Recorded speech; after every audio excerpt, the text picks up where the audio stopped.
Can we speak about the technique, very special technique of Singer Sargent? Yes, so Sargent is very well known for being a wizard of paint. He works very hard to build on this technique. He's very talented, but he works relentlessly.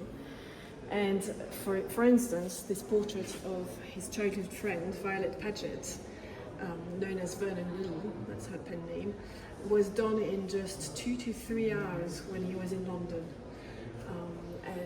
She was talking at the same time, you know, there's a vivid correspondence between them at that point. And she really likes this portrait. She didn't like her image, she didn't like to be painted. No, she's not really. But she said to which extent he managed to catch her real personality and how vivid her spirit was. But what's quite interesting is that Vernon Lee was actually dressed as a woman.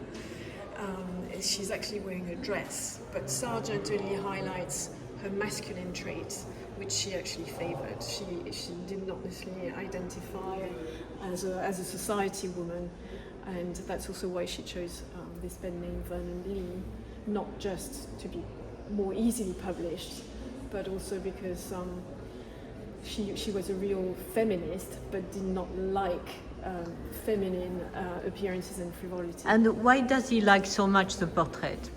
Not only because it's easy to make your living with portrait.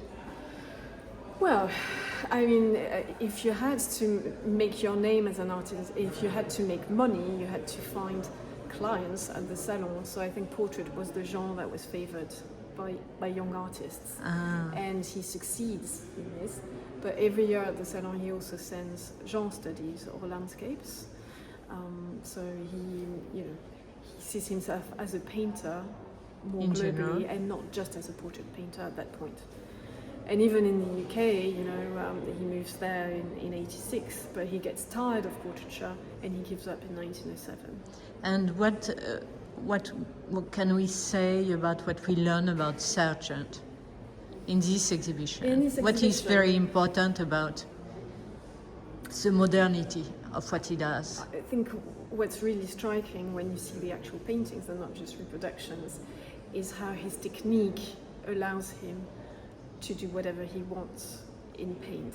And it's while he's in Paris, it's the time when he's the boldest as an artist. He experiments with formats, very large formats. He experiments with cropping, a bit like Degas from that point of view. But more importantly, his technique is so good that he manages to catch the psychology of his models. And that's why, I mean, you understand why when he goes to the UK, he becomes the most successful portrait painter. Merci.